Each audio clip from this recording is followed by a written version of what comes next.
যে কবরের যাত্রীরা একবার যদি কেউ কবরে যাইয়া ঠইলা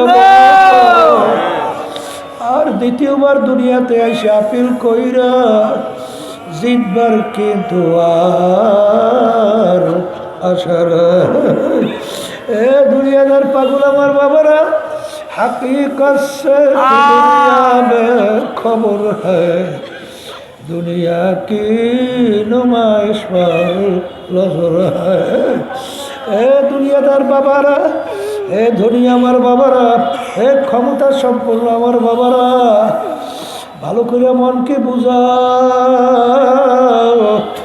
তারপর দুনিয়া থেকে বিদায় নিয়ে কবরে রওনা দাও দুনিয়া কিন্তু কিছু না রে বাজার আখারে তামাম দুনিয়ার মোট 4 জন লোক রাজত্ব করছিল 2 জন মুসলমান 2 জন অন্য জাতি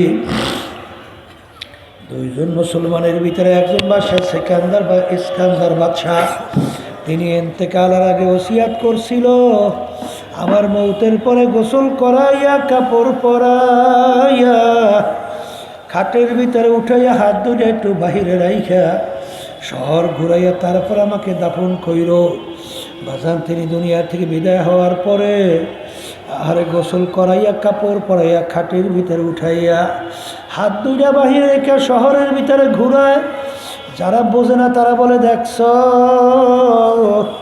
বাদশাহ জীবন আমাদের থেকে খাজনা এবং ট্যাক্স নিল এখন মরার পরেও কেমন হাত পাইতে আছে মনে হয় যেন খাজনা এবং ট্যাক্স চায় বিজ্ঞ আলেমরা বলো বোকারা তোমরা তো বোঝো নাই বাদশাহ সিকান্দার ইন্তেকালের আগে ওসিয়াত করছিল মৌতের পরে হাত বাহিরে রেখে ঘুরাইয়া দাফন করার জন্যে তিনি তামাম দুনিয়ার মানুষকে বুঝাতে চায় হে তামাম দুনিয়ার মানুষেরা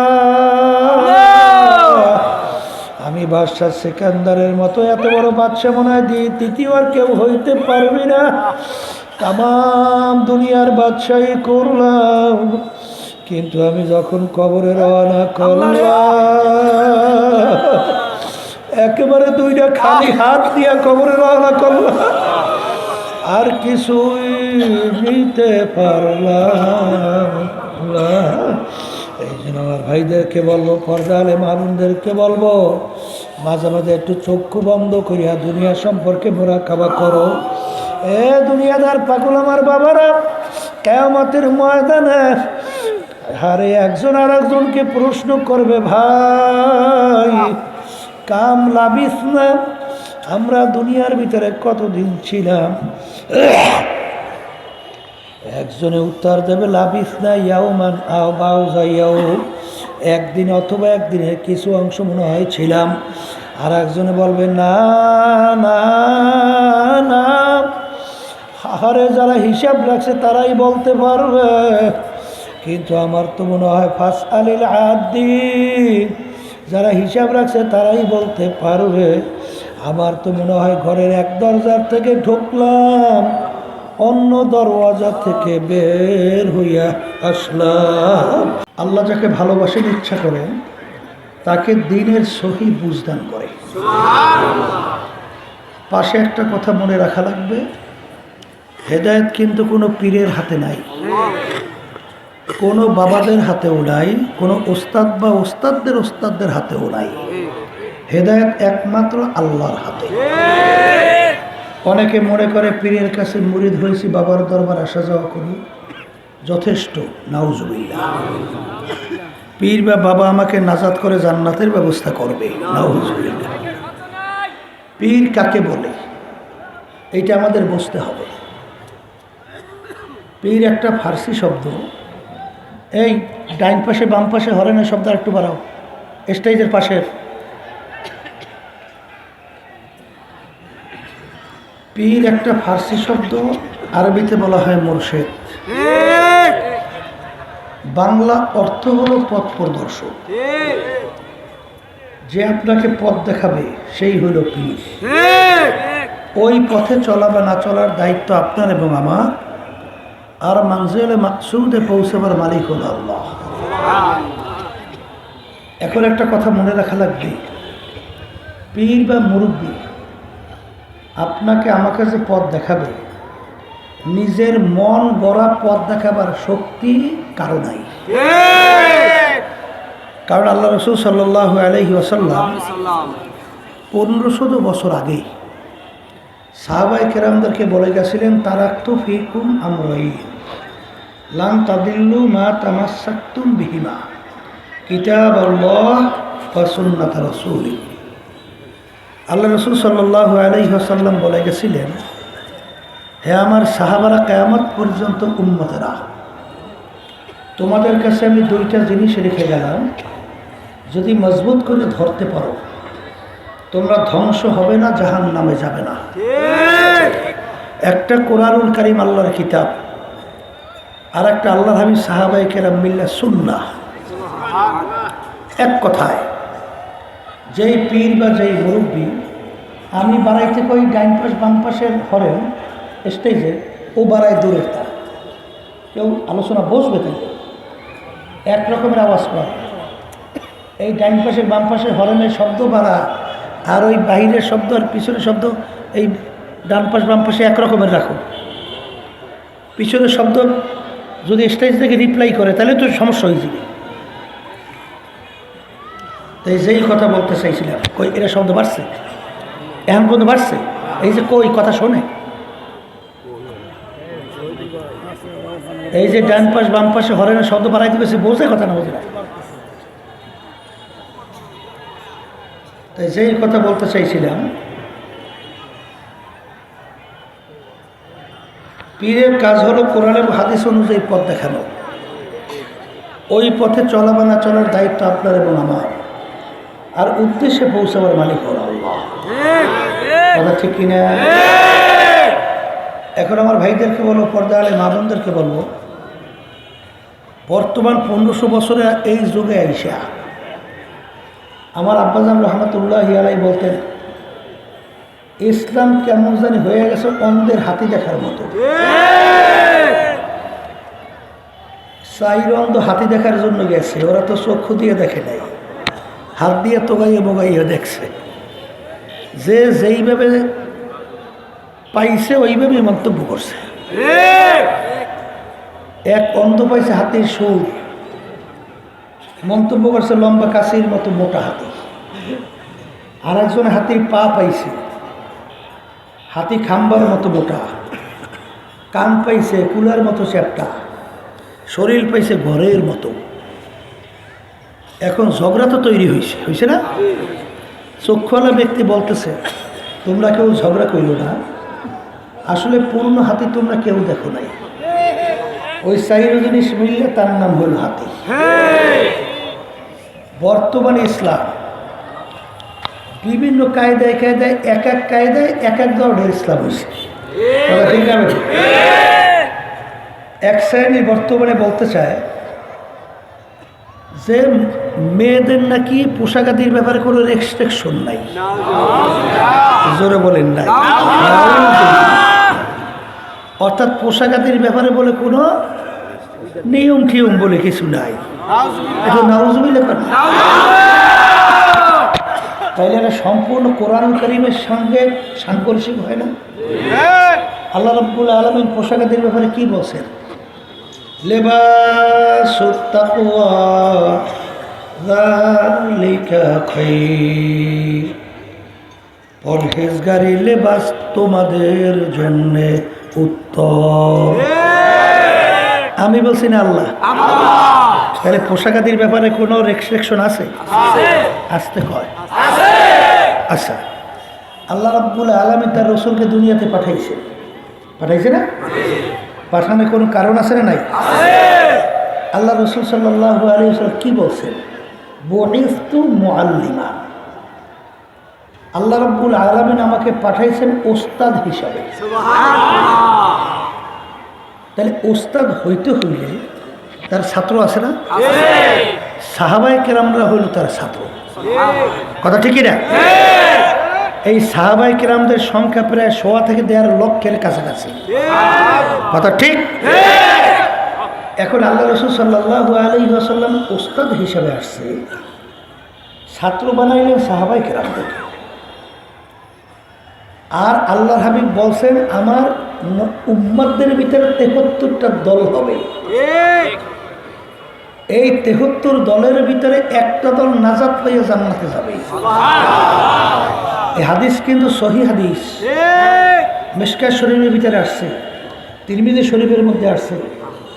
আল্লাহ রাসূল সাল্লাল্লাহু আলাইহি ওয়াসাল্লাম বলেন আমার উম্মতের ভিতরে ৭৩ দল হবে।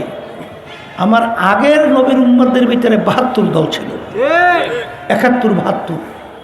আমার উম্মতের দল হবে ৭৩। এখানে কিন্তু হিন্দু, খ্রিস্টান, ইহুদি, বৌদ্ধ, অন্যান্য ধর্মাবলম্বী এই সব মিল্লা কিন্তু ৭৩ দল না। যারা আল্লাহ রসুলকে নবী মানছে, আল্লাহর উপরে ঈমান আনছে, এদের ভিতরে দল হবে ৭৩।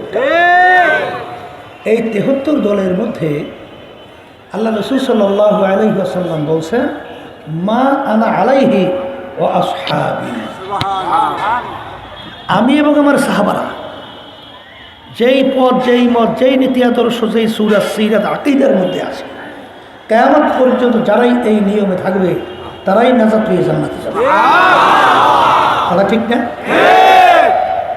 আল্লাহ রাসূল সাল্লাল্লাহু আলাইহি ওয়াসাল্লাম হাদিসের ভিতরে সাহাবায়ে কেরামদেরকে ব্যাপারে বলছেন আমার প্রত্যেকটা সাহাবী কান্নুজুম,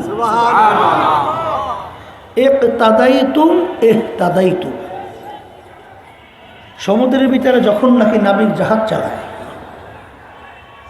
সমুদ্রের পথ যখন ভুইয়া যায়, তখন তারকার দিকে তাকাইয়া তখন নাবিক জাহাজ চালায়, পথ ঠিক করে। তোমরা যখন জাহান্নাম জান্নাতের রাস্তা হারাই ফেলবে, তখন তোমরা কিভাবে জান্নাতে যাবে, জাহান্নাম থেকে কিভাবে বাঁচবে? আল্লাহ রাসূল সাল্লাল্লাহু আলাইহি ওয়াসাল্লাম বলেন আমার যে কোনো এক সাহাবী অনুকরণ করবে তো সোজা রাস্তা পাইয়া জান্নাতে যাবে। কথাটা কি আমার? কোন পীর, মুফতি, মুহাদ্দিসের? আল্লাহ রাসূল সাল্লাল্লাহু আলাইহি ওয়াসাল্লাম বলেন আমি শুনাইছি। কথা ঠিক কিনা? লেবাসুত তাকওয়া যালিকা খায়র, পরহেজগারী লেবাস তোমাদের জন্য উত্তম। কেউ যদি পোশাকাদির ব্যাপারে বলে রেস্ট্রিকশন নাই, সম্পূর্ণ কোরআন এবং হাদিস ইসলামের বিরোধী। কথা ঠিক কিনা? আর সবচেয়ে আফসোসের কথা হলো সাহাবায়ে কেরামদের ইতিহাস পড়লে দেখবেন তারা কখনোই সমাজের সঙ্গে পরিবর্তিত হইতো না, তারা সমাজকে পরিবর্তন ঘটাইতো। কথা কয় না? যেমন একটা উদাহরণ, বাদশাহ দাওয়াত করছিল সাহাবায়ে কেরামদের এক জামাতকে। সেই দেশের ভিতরে সবচেয়ে ঘৃণিত কাজ ছিল খাওয়ার পরে প্লেট পরিষ্কার কইরে খাওয়া, সবচেয়ে ঘৃণিত। বাদশার মেহমান সবচেয়ে ঘৃণিত কাজটা যদি করে তার মেহমানরা, বাদশা সমাজে মুখ দেখাতে পারে? মুখ দেখাতে পারে? এখন বাদশা অনুরোধ করতেছে সাহাবায়ে কেরামদেরকে যে আমরা তো জানি আপনার খাওয়ার পর তো প্লেট পরিষ্কার করে খান, এটা আমাদের দেশের সবচেয়ে ঘৃণিত। আজকে আমার সম্মানের জন্যে আপনারা এই কাজটা কইলেন না। সাহাবায়ে কেরামদের জামাত কি উত্তর দিছিল? হে বাদশাহ, আজকে আমরা তোমার মেহমান হব, আর আল্লাহর হাবিব সাল্লাল্লাহু আলাইহি ওয়াসাল্লাম একটা সুন্নাত ছেড়ে দেব। বাদশাহ জেনে রাখো, হুঁশ থাকতে, জীবন থাকতে কোনোদিন সম্ভব না। এই ছিল সাহাবায়ে কেরামদের সাফ সাফ উত্তর। কথা ঠিক না বেঠিক? গ্রামে একটা কথা আছে না, একটা লোকের শখ জাগছে, একটা বাঘ অঙ্কন করবে। বাঘ আছে না, অনেকে হাতের ভিতরে বিভিন্ন কায়দা অঙ্কন করে, ওরও শখ জাগছে, একটু হাতের ভিতরে বাঘ অঙ্কন করবে। এখন যারা অঙ্কন করে তাদের কাছে যাইয়ে বলতেছে ভাই আমাকে একটা বাঘ আঁকিয়ে দাও। এই নাউজুবিল্লাহ না? এখন গেছে, এখন অঙ্কন করার জন্যে যখন নাকি ফোঁটা ফোঁটা দেওয়া শুরু করছে তখনও তো ব্যথা পায়, ব্যথা পায় না? কল ভাই থামো তো, কি আঁকতেছ? বলে বাঘের মাথা। বলে ভাই বাঘটা তবে হাতের মধ্যে, ওর মাথা না থাকলে হবে কি? আর একটা অঙ্কন করো। এখন পেট আঁকা শুরু করছে, পেট। আবার তো ব্যথা ভাই, ভাই থামো তো, কি করো? বাঘের পেট। বলে ভাই বাঘটা থাকবে হাতের মধ্যে, ওর পেটটা থাকলে হবে কি? ও তো আর খাইবে লইবে না, তাই পেটও বাদ। এখন যেটা আঁকে সেইটাই ঝামেলা। এখন শেষ পর্যন্ত সব একটা অঙ্কন করতে দেয় না, বলে এখন বাঘ আঁকা। এখন যে বাঘ অঙ্কন করবে সে বলতেছে ভাই যেই বাঘের মাথা নাই, পেট নাই, লেজ নাই, পা নাই, ও বাঘ তো আমি তো দূরের কথা, আমার বাপ তো দূরের কথা, 14 গোষ্ঠীও দেখে নাই। যেই বাঘের পাও নাই, পেট নাই, মাথা নাই, এরকম কেমন বাঘ আমি দেখি নাই, এই বাঘ আমি অঙ্কন করতে জানি না। তাই আমরা ইসলাম বলবো, তোমার 3.5 বডির ভিতরে ইসলাম থাকবে না, এই ইসলাম আমরা দেখি নেই, শুনিও নাই, বাপের বর্ষও শুনি নেই। টুপির মধ্যে ইসলাম নাই, মাথার মধ্যে ইসলাম নাই, দাড়ির মধ্যে ইসলাম নাই, শরীরের মধ্যে ইসলাম নাই, অমুক জায়গায় ইসলাম নেই। ইসলাম আছে কোন জায়গায়? পর্দার মধ্যে ইসলাম নাই, আছে কোন জায়গায় ইসলাম নাই? হ্যাঁ, আমি আবার বাজানদেরকে বলবো ভালো করে বুঝে সৈন্য কবরে রওনা করতে হবে। কবরে কিন্তু কোনো দলাদলি নাই। কবরে যদি কেউ পরিচয় দেয় আমি সর্বনাশ মরি, এই পরিচয় কাজ হবে? আমি অমুক দলের লোক, কাজ হবে? মা আতাকুমুর রাসূলু ফাখুযুহু ওয়া মা নাহাকুম আনহু ফান্তাহু। আল্লাহ রাসূল সাল্লাল্লাহু আলাইহি ওয়াসাল্লাম যাহা কিছু নিয়ে আসছেন, আল্লাহ বলেন পুরোপুরি আঁকড়াইয়ে ধরো, যার থেকে নিষেধ করছেন পুরোপুরি ছাড়ো। কথা ঠিক কিনা? কিছু মানবেন খ্রিস্টানদের স্টাইল, কিছু মানবেন ইহুদিদের কালচার, কিছু মানবেন ওই বিজাতিদের সংস্কৃতি। ইসলাম শেখায় নাই। কথা ঠিক কিনা? আমি আমার ভাইদেরকে বলো, পর্দা আলে মা বোনরা যারা শুনতেছেন, সাহাবাই কিরামদের ব্যাপারে আল্লাহ রসুল বলেন ইকতাদাইতু ইহতাদাইতু, যে কোনো এক সাহাবীর অনুকরণ করবে জান্নাতের রাস্তা পাইয়া জান্নাতে। না ভুল বলছি? এখন সাহাবাই কেরামদের আমল, সাহাবাই কেরামদের কাজ কিয়ামত পর্যন্ত সিলসিলাওয়ারি ধারাবাহিক চলতে থাকবে। নবী তো আর আসবে না, আসবে? আর অনেকে কিন্তু বর্তমানে ইমান লইও ঝামেলা করে, ইমাম ইমাম বলে, ইমাম মানা লাগে না, আছে না নাই? তা কি মানা লাগে? ছাত্র ওস্তাদের কাছে পড়তে যায় নাই, ঘরে শুইয়া শুইয়া পেট ডলতে ডলতে MA ক্লাসের সার্টিফিকেট পাইছে না? ওরে সর্বজনা বিভিন্ন ডক্টরের ডিগ্রি, MBBS, FRCS, এবার মাস্টার ডিগ্রি, অমুক টমুক সবুক, ওরে সার্টিফিকেট ওস্তাদের কাছেও যায় নাই। কি কথা কান কোনোদিন পাওয়া যায়? এসব আজলেবি কথা না, কথা কন না কা? ইমাম তো মুরব্বী, কথা ঠিক না? ঠিক। বর্তমানে একদল বের হয়েছে আহলে হাদিস। আসলে আহলে হাদিস তো না, আহারে হাদিস। আহলে হাদিস যদি বলে তাহলে কোরআন বাদ হয়ে যায় না? তোমরা যদি আহলে হাদিস হও তাহলে আহলে কোরআন কারা? বর্তমানে একদল বেরিয়েছে, তারা শুরু করছে আমরা আহলে কোরআন। জানেন কিছু? জানেন তো? শোনেন নাই? আহলে কোরআন বেরিয়েছে। শোনেন, বর্তমানে আহলে হাদিস বিশেষ করিয়া আমি জোরে বলা নিয়া আর হাত বাঁধা নিয়ে বেশি ঝামেলা করে। হাত বুকের বাঁধতে হবে আর আমি জোরে বলতে হবে, তাইলে ইসলাম ফাঁকাবে, তাইলে কাজ হয়ে গেছে। কথা ঠিক না? ঠিক। আমি এবার বাজানদেরকে বলবো, শোনেন, বুকের ভিতরে হাত বাঁধা এ হাদিস সহি। হাদিস কি সহি। আবার নাভির নিচে হাত বাঁধা এ হাদিসও সহি। এখন বলেন তো, যে এই দুই হাদিসের আমল নামাজের ভিতরে একসঙ্গে কিভাবে আপনি আমল করবেন? নামাজের ভিতরে আপনি দাঁড়াইয়া কতক্ষণ, একবার নিচে একবার উপরে, একবার নিচে একবার উপরে, তো না হাদিস সহি তো, কথা কাটা সহি না? এখন এই দুই হাদিসের তাতবিক দেওয়ার জন্যে, সামঞ্জস্যতা তৈরি করার জন্যে ইমাম লাগবে না? কথা কয় না? শোনেন, আমরা ইমাম মানে ইমামুল আযম আবু হানিফা রাহমাতুল্লাহ আলাইহি। তিনি কে তা জানেন? তিনি একজন তাবি। তিনি কি তাবি? বুঝলেন তো? সরাসরি ইমামুল আযম আবু হানিফা সাহাবায়ে কেরামদেরকে দেখছে, তাদেরকে বলা হয় তাবি। কথা ঠিক হবে? ঠিক। তাহলে সাহাবায়ে কেরামরা কিভাবে আমল করছে এটা তো সরাসরি ইমামুল আযম আবু হানিফা রাহমাতুল্লাহি আলাইহি দেখছে। কথা ঠিক কি না? এই যারা আহলে হাদিস দাবি করে ওদের কয়টা হাদিস মুখস্থ আছে? একটা হাদিস সনদ সহ বলতে পারবে? একটা হাদিস পারবে? কথা কয় না। আর ইমামুল আযম আবু হানিফা রাহমাতুল্লাহি আলাইহি তার থেকে 6 থেকে 7 লক্ষের মতো হাদিস তার শুধু মুখস্থ হয়েছে। কথা বুঝলেন না কিছু? হ্যাঁ, দেখেন এই যে হাদিসের ভিতরে তাকবীর কিভাবে দেয়।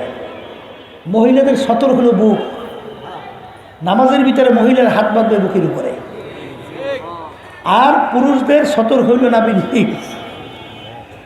পুরুষরা নাভির নিচে বাঁধবে নামাজের ভিতরে হাত। কি দোনো হাদিসের আমল হইল কি হইল না? আসতে কয়। তাই তুমি একটা টাইনে টুইনে তাই ওই হাদিসের আমল করবে কিনা? যদি খালি বুকের হাদিসই বলো তাহলে ওই নাভির নিচে হাদিস আমল করে কে? কথা ঠিক না? এই জন্য আর বাজানদেরকে বলবো, শোনেন, তারা খালি বলে বুখারী শরীফ বুখারী শরীফ। দেখবেন পকেটের ভিতরে অনেকে ওই কয়েক পাতার বুখারী শরীফ। তা আমরা দেখছেন কয়েক পাতার বুখারী শরীফ? বুখারী শরীফে 30 পারা, এতে বিশাল কান্দে করে নেওয়া লাগে। তাই বুখারী শরীফ পকেটেই লেখেন। ঠিক কথা জোরে বলে, কথা ঠিক না বেটি? আমি আমার ভাইদেরকে বলবো, পর্দা আলে মা বোনদেরকে বলবো, গেছিলাম গোপালগঞ্জ। সেখানে যাওয়ার পরে এক মসজিদের মধ্যে শুনতেছি, হুজুর এই মসজিদটা হলো মুসল্লি ভাতা দেয়। মুসল্লি ভাতা, মুসল্লি ভাতা বুঝুন নাই? যারা নামাজ পড়ে তাদেরকে বলে নামাজের পর টাকা দেয়, মানে ওখানে নামাজ পড়তে গেলে তাহলে তাদেরকে টাকা দেয়। আলে হাদিস। আচ্ছা বলেন তো, নামাজ হলে আপনার আমার দায়িত্ব, সেখানে আমি নামাজ পড়লে ও টাকা দেবে, ঠেকটা বাজছে কি? বুঝতে হবে এটা একটা সম্পূর্ণ ষড়যন্ত্র। ইহুদি নাসারা খ্রিস্টানরা মুসলমানদের ভিতরে ডিভাইডেড তৈরি করার জন্য এই ধরনের মিশন নিয়ে কাজ করতেছে। মুসলমানরা যেন একত্রিত না হতে পারে, এটা বুঝতে না বুঝলেন নাই? তারপর তো স্বাভাবিক ব্যাপারই আছে। এই আল্লাহর বান্দারা, নফস আপনার মধ্যে আমার মধ্যে আছে না? এই মেয়েদের সঙ্গে আড্ডা মারতে, তাদের সঙ্গে ডলারি করতে, এই এটা আপনার মন চায়, আমার মন চায় না? কথা কয় না? আমার মেয়েরা ছেলেদের সঙ্গে আড্ডা মারতে মন চায় না? আবার এই চিত্ত বিনোদন, এই যে গান বাজনাই বিভিন্ন ধরনের যে চিত্ত বিনোদন যে আছে, এই আনন্দ ফুর্তি আপনার মন চায়, আমার মন চায় না? কথা কয় না?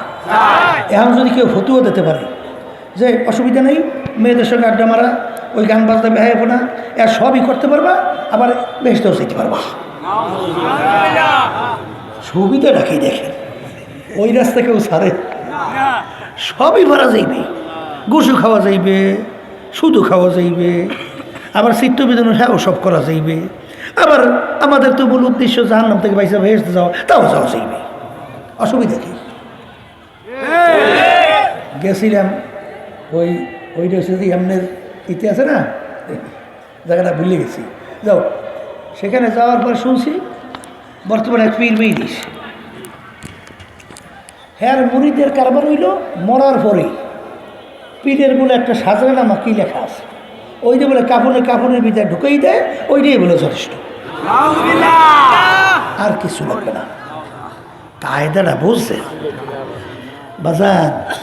যদি এতই সহজ হইতো তা আল্লাহ রসুল সাল্লাল্লাহু আলাইহি ওয়াসাল্লাম তার কলিজার টুকরা সন্তান ফাতেমা রাদিয়াল্লাহু তাআলা আনহা তাকে দুনিয়ায় থাকা অবস্থায় ইঙ্গিত করে বলছিলেন, ইয়া ফাতেমা তুনকিজি নাফসাকি মিনান নার, হে ফাতেমা দুনিয়ায় থাকা অবস্থায় নিজে আমল করো, জাহান্নামের আগুন থেকে বাঁচো।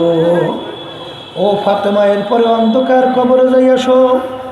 ফাতেমা যদি কবরেই পরিচয় দাও আমি আখিরি জামানার নবীর মেয়ে, আল্লাহ রসুল সাল্লাল্লাহু আলাইহি ওয়াসাল্লাম বলেন, ফাতেমা রে এই পরিচয় কবরে কোনো কাজ হবে না। এ আল্লাহর বান্দারা, পর্দা আলে মা বলে না, আল্লাহ রসুল সাল্লাল্লাহু আলাইহি ওয়াসাল্লাম যদি তার মেয়ের ব্যাপারে এই সতর্ক বাণী তিনি উল্লেখ করতে পারে, তাহলে এখন চিন্তা ভাবনা করে কবরে যাওয়া লাগবে না? আসতে কয় তো, ঠিক না ঠিক? যেরকম ইচ্ছে সেরকম চইলেই কি নাজাত পেয়ে জান্নাতে যাওয়া যায়? এই রাজানা মিন জিহাদিল আসগর ইলা জিহাদিল আকবার।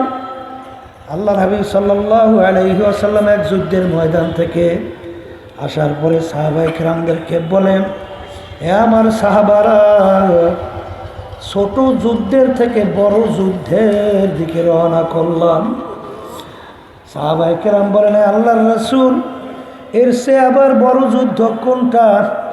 এখন মাত্র আমরা যুদ্ধ করলাম, আমাদের অনেক লোক শাহাদাত বরণ করছে, ওদেরকেও অনেককে দুনিয়া থেকে বিদায় নিয়ে জাহান্নামে পাঠিয়ে দিলাম।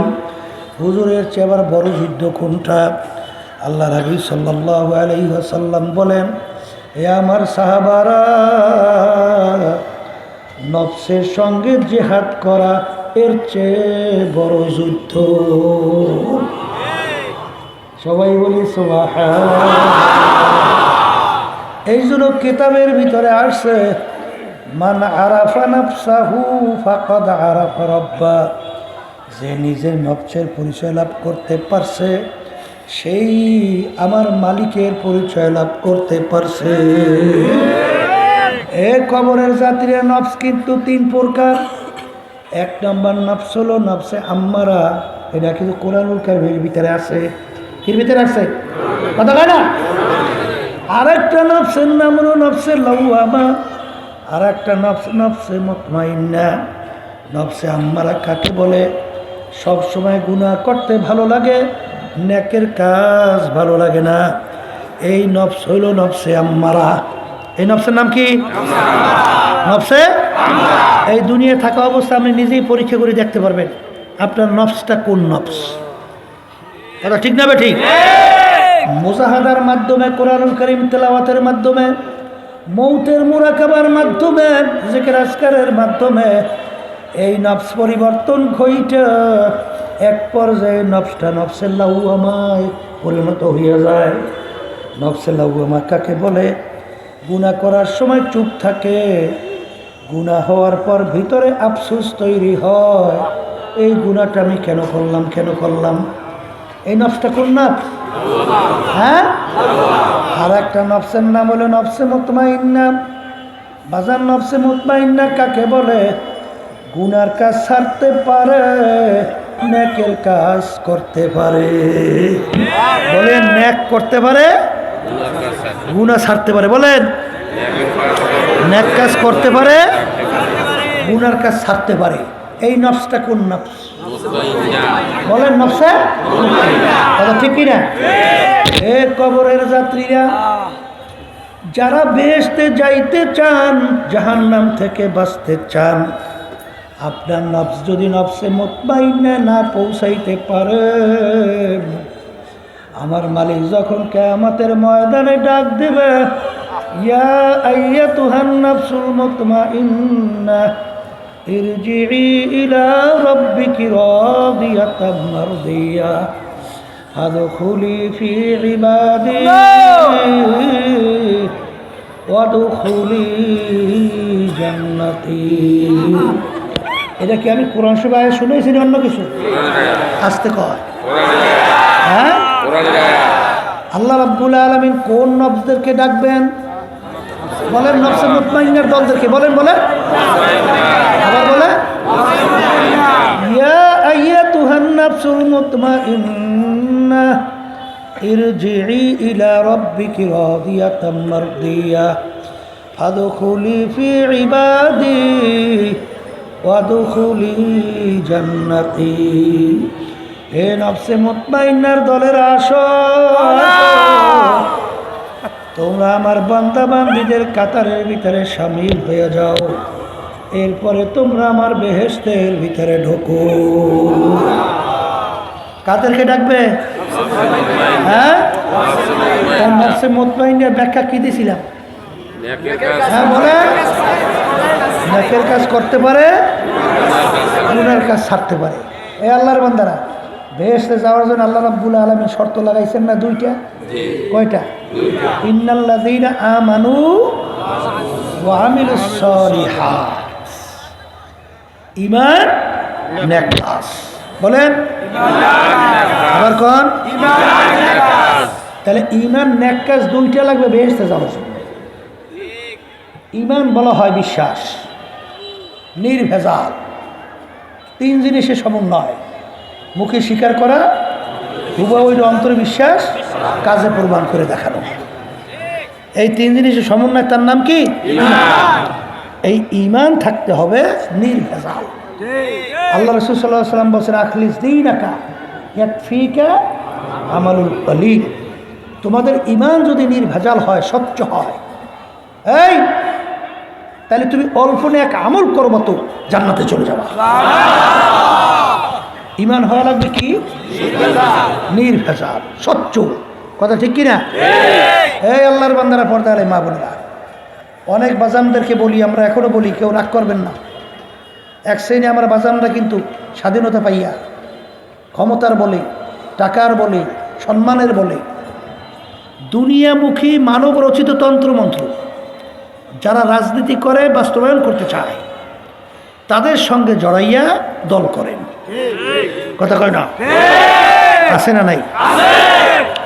শোনেন, আমার বাজানদেরকে বলছি, আল্লাহ রাব্বুল আলামিন বলছেন, ওয়াজতানিবুত তাগুত, তোমরা তাগুত থেকে পরহেজ করো, তাগুত থেকে বাইচে থাকো।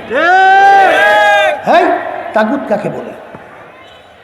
মানব রচিত তন্ত্র মন্ত্র, কুফরি, তাগুতের ভিতরে একটা বড় তাগুত। কথা ঠিক কিনা? তাদের সঙ্গে আপনি জড়াইয়া দল করেন, ঠিক না? দল করার পরে এখন আমার বাজানদেরকে বলবো যে আপনারা নফসে ওই ঈমানকে মজবুত না কইরা আর নেক আমল না কইরা যদি বেহেশত থেকেও যাইতে চান, তাহলে কোনোদিন যাওয়া যায় না। তাহলে কোরআনুল কারীম আয়াত উল্টো হয়ে যায় না? এটা কোনোদিন যাওয়া যায় না। তাহলে ঈমানকে নির্ভেজাল করতে হবে, আর নেক আমল করতে হবে।